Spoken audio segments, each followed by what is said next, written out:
welcome back to Redirecting, and I'm going to be talking to those of you who are just about ready to bow out of the race. This message is going to be somewhat multifaceted, so I'm not going to deal with one particular aspect of things, but many different aspects of things. Some of you are ready to bow out of life.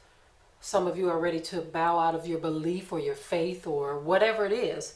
Some of you are ready to bow out of your marriage or relationships, your jobs, okay? So I'm talking to those of you who fall into any of those categories, okay? And I felt the need to do this message because there's a lot of discouragement going around. There's plenty to go around. So many different things are confusing, and you don't know who to trust. You don't know who to turn to. Just so many different things that we are all being surrounded by. I can't say that this message is going to be soft by any means, although it's not going to be rough either. But it's going to be kind of somewhere in the middle, okay? Only because I want you to understand this one thing. We all have to understand this one thing, that your life is your life. This person's life is theirs. That person's life is theirs. And one thing that I've come to realize and understand in this journey that we call life is that everyone, for the most part, is going to look out for themselves, right? And there is an element of selfishness in everyone, okay? Some more than others. You do have some people who think more about others than they do themselves, okay? Notice I said some. Most of the people in the world are not that way.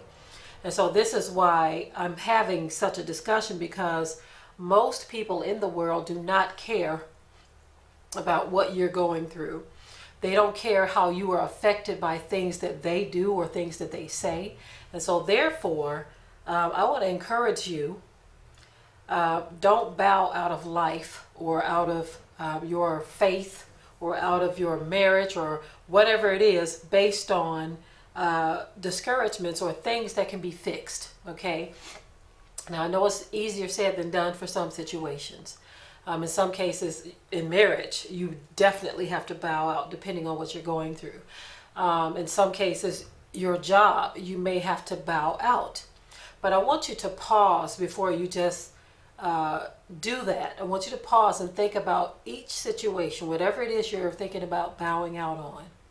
Pause, think, pray. Now, for those of you who don't believe in prayer, don't believe in the Most High, you're going to have to just sit through this to hear the rest of it, okay? Because that is where my faith is, okay? The Most High has done too much for me to deny His power in my life, okay? And I know many of you are not there.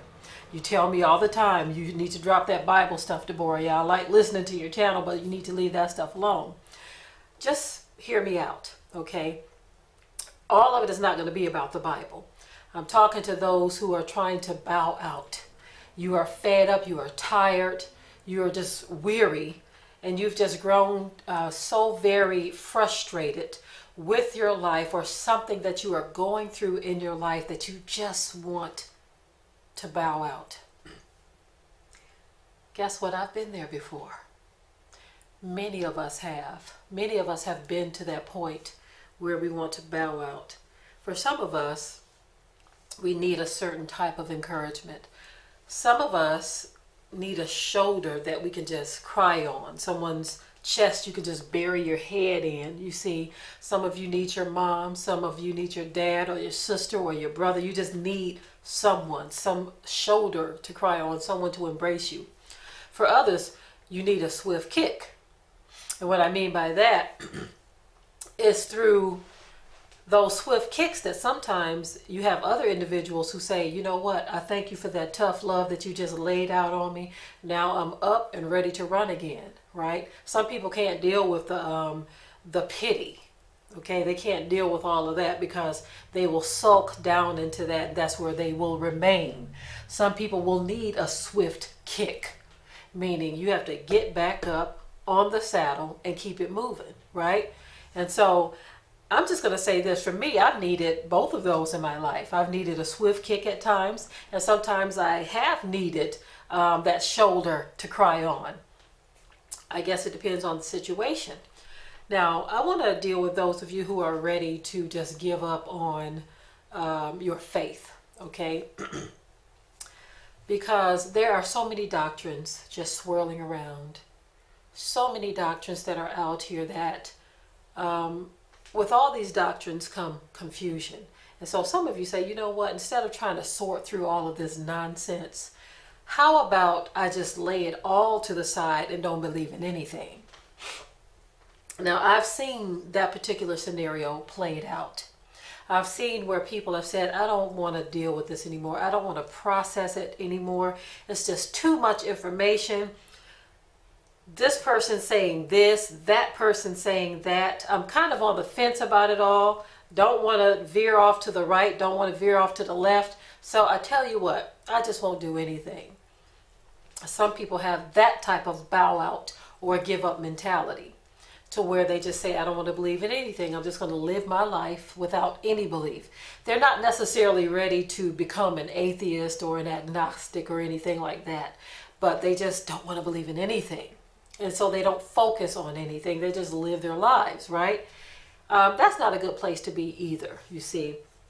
And then you have those who are going through certain situations on their job. I want to deal with the job thing because right now in America, a lot of people are losing their jobs, right? Your job is your source of income. And if you don't have a plan B, why are you quitting your job, right? Without that plan B, you're just going to put yourself into a tougher situation. Or you can analyze what you're going through on your job and figure out how to work through it. If it is behaviors that other people are presenting to you, there are things that you can do to help you deal with those behaviors, okay? And of course, even that depends on what type of behavior it is. If you feel like your life is threatened, by all means leave, okay? But if it's a situation where someone is just hoovering over you, they're being disrespectful, and they're doing all kinds of things that just make your stay there very uncomfortable, there are things that you can do. And I'm going to talk from a biblical standpoint right now. Okay, some of you don't understand that, you don't agree with it. I keep saying that because you don't need to keep telling me that. If you don't want to deal with that part of the information, that is fine. Just skip over, just hear the rest of it. But from a biblical standpoint, when a person is troubling you, when a person is doing things to make your job miserable, okay, if you've tried going to the boss or the supervisors and no one is doing anything about it, take it to the Most High. I've seen situations where that has happened, where someone said, you know what, I'm going to take this to the Most High. I'm not going to keep dealing with your mess. You don't have to get into no argument with them. You don't have to kowtow to them. But you take it to the Most High. Next thing you know, you'll look up and that person decides that they quit and they want to go work somewhere else. Or they will decide to move and go live somewhere else. And so I've seen the power of prayer and how it works in situations such as that, right? Now, those of you who just want to bow out of life, now I'm going to be a little softer and a little gentler with you, okay? When you want to bow out of life, you can do that a number of different ways. Some people choose suicide, okay? Others choose to just nestle up in their house and not deal with anyone. If they can afford to do that, maybe on a fixed income or something, and they don't need much, and their living expenses aren't that high, so they just shut themselves off from the world. And so that is kind of like one of those things that some people choose when they're not necessarily ready to just be finished with life, but they just don't want to deal with the cares of life and with people and the struggle and the spirits that come with being around a number of different people, okay? But those of you who are contemplating suicide, I want to say this to you, and I want you to listen to me very carefully. Many times when you find yourself in these situations, 9 times out of 10, and that's just a number I'm throwing out there, 9 times out of 10 it is usually related to something that another person, someone outside of you, has done to you. Now, for some, it can be depression with just life in general. I understand that. but many times that depression does come from others. It could come from struggles that could have been caused by others, a number of different things. Of course, we know that medications and things can sometimes cause that as well.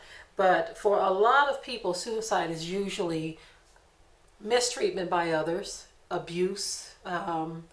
Life is just too rough for them to handle. They don't want to face certain issues or things that have been tormenting them spiritually and mentally. And so therefore they say that this is my only escape. For those of you who feel that way, and many of you have, as a matter of fact, there was a couple of people who reached out to me recently and asked that I talk about suicide, because there are a lot of people who contemplate this, right? That's one of those things that can be devastating to those who you leave behind, right? And then it's also one of those things that to the person who is contemplating this, think about this for a moment. There have been some who have had failed suicides, and they have regretted even trying to do this, okay? One gentleman in particular, this was something that aired on television years ago. There was a man who decided he was going to drink, I believe it was some acid or something. He said, when I drink this, it's just going to tear my insides up and I will be gone. That is what he thought. It didn't work. He didn't die. He did tear his insides up, though. He tore up his pipes and all this stuff. They had to reroute all of that, and it just kind of messed his body up. But when he, came back around to everything, he had some great regrets for choosing that path. Don't allow the cares of this life or people to push you to that point and you make a mistake that is irreversible.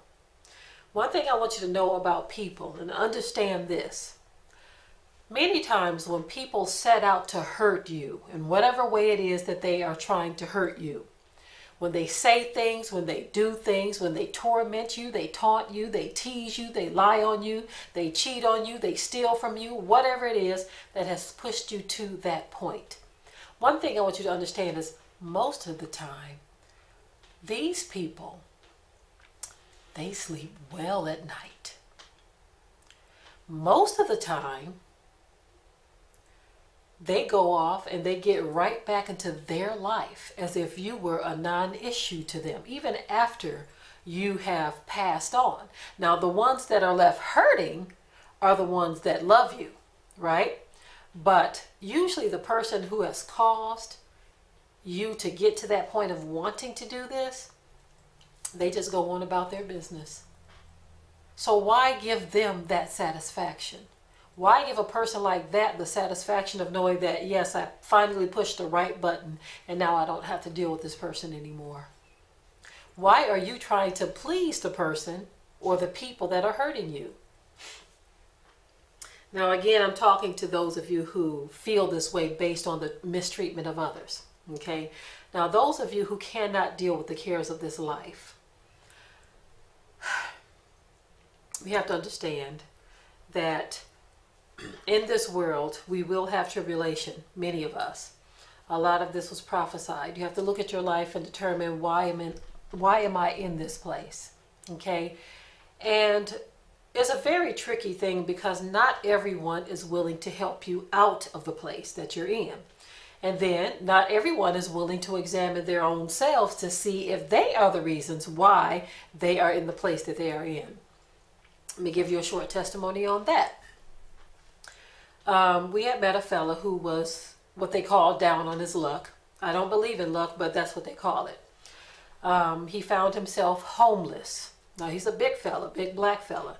He ended up homeless, and we ended up seeing this person. He was living in a temporary shelter type situation. And so he would go around asking different ones for food and work or what have you. So we gave him food at one time and we gave him work. Now, in giving him work, he would come in and eat or whatever when it was time to take a break and eat. And so he would talk as well. Come to find out, he was married with children. And things got to the point where he can no longer be there with his family. And I'm not going to go into all of the details of his situation that he and his family had, but it ended up that he was homeless. Okay, now the hard thing for a lot of people to realize and understand is that when you do certain things, domestic violence or just hurting your family or whatever it is that you do to cause your family to split or to break up, you have to look at yourself and your faults in that situation to help you to determine why you are now homeless. Many times we will see homeless people, and of course some of us take pity on them and we feel something for them. But if you analyze the whole situation, if you look at the whole picture, why is this person homeless? What did they do? Now, don't get me wrong. I'm trying to make a point here because I already established that I was talking about a situation where there was domestic abuse, okay, and other things. So everyone that is homeless, this is not their situation, right? But many times you have to look at the big picture and see what the reason is, because not everyone is homeless because they just lost their job or something like that. Some people are homeless because they could not get along where they were, or they did something horrible to someone where they were, and no one else would take them in, you see. So everyone, regardless to what situation has you to the point to where you want to bow out, let a man and a woman examine themselves. We have to look at the person in the mirror too. You can't always look outside of yourself to find the fault or the reason why you're in your situation. Sometimes you have to look within yourself. You have to look at yourself. You have to examine your own self and see what it is you need to fix about you, okay? Because we can all find fault with others. We can all look at this person or that person and say, oh, it is your fault. If you didn't say this to me, if you didn't do this to me. At the end of the day, if we are truthful and honest with ourselves, and this is not every case, right? But for most of us, if we are truthful and honest with ourselves, if we surround ourselves by the right people and we make the right choices and we do the right things, we won't have to bow out of anything. We can just reevaluate our situation, our circumstance, and make the necessary changes, okay? Even those of you who want to bow out of the faith, okay? Why do you want to bow out? Are you too lazy to study to show yourself approved? Are you so disappointed that this person said this and you don't agree with it? You don't understand the teaching, and this person says something too and you don't understand it because it contradicts what this person says, so you say, okay, forget all of it. You have chosen a lazy path. When you decide to bow out, you have just said that I depended on this person and that person to give me everything that I need spiritually, and because now they are contradicting each other, I don't feel like sorting it out, so I'm going to bow out. I hope I'm making sense to those of you who have issues in your life that you want to bow out of. Many of us, like I said, I have been there before. There have been situations that have been so heavy on my shoulders that I did not want to get out of the bed. Okay? But we can't always make that choice, right? You can't just lay there. You have to get up, back on the saddle, and try again. Regardless to what the situation is, what the circumstances are, what people have done to you. Even with what people have done to you, like I said, take it to the Most High Yah. I have taken things to Yah. I have put in petitions to Yah concerning things that are a detriment to my soul. Okay? And if something is a detriment to your soul, turn it over to the Most High Yah. He can definitely heal those circumstances. Okay? Now, as far as life in general, listen, family, I will be the first to say I know and I understand that things are looking pretty rough right now. And this is why I'm always saying that we need to examine ourselves, because you might have to get with other people. You may have to join forces. And that's one of those things that most people don't want to hear. They don't want to do. They don't want to think about, because sometimes people are just hard to get along with, right? And it's not necessarily for those who may have the extra space, but many times they have made that choice not to deal with others because they have been burned. So I'm going to say it again. Listen, life is getting rough and is going to get much more rough and tough for a lot of people. And so therefore, there are choices to be made. Instead of bowing out of life, sulking down into your misery, why don't you fix your attitude, change your ways, make yourself so irresistible to where people will notice the change and they will desire your presence and your company. I know it's easier said than done, but you have to fix yourself first before you try to bring your, I'm going to say it, garbage. That might sound harsh, okay? Like I said, this all wasn't going to sound soft anyway. Instead of trying to bring your garbage into another person's presence or midst, why don't you fix yourself, throw out the trash, and present a better you? Because we are going to need each other, okay? We are going to need each other. Now, you can decide to stay the way you are if you want, but you just might end up one of those who are living on the streets with no help if you don't want to fix you, okay? Like I said, this wasn't going to be too soft or too harsh either, but sometimes you have to toughen up when you're dealing with people, because everyone expects others. For the most part, I see a lot of people who expect others to deal with and put up with their nonsense. Even with children. You can have older children or even younger children who think, because you are my parents, you have to put up with my nonsense. No, that's not true. No one has to put up with your nonsense. You will even have parents who think, because I'm your mom or I'm your dad, you have to put up with my nonsense. No, I don't. I don't have to. You will have siblings, cousins, aunts, uncles, any relative who thinks just because you are related, you have to put up with my nonsense. And guess what? No, we don't. We don't have to. You will have other people just because you are black and they are black, or others because you are white and they are white, or whatever race you are, Latino, Arab, Asian. You will have others who think that just because you look alike and you are the same race, that you have to put up with my nonsense. No, we don't. We don't have to. We don't have to. So this is yet again a message to encourage you to straighten up and fly right. You don't have to bow out of life. Just figure out from this point on, what do I need to do to fix my situation? Okay? I think I'm going to go ahead and end it right there.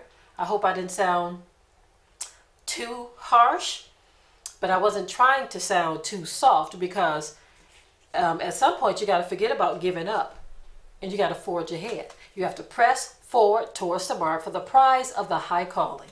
Okay? You have to get back up on the saddle and keep on trying. Okay? All right. With that, I'm going to say shalom.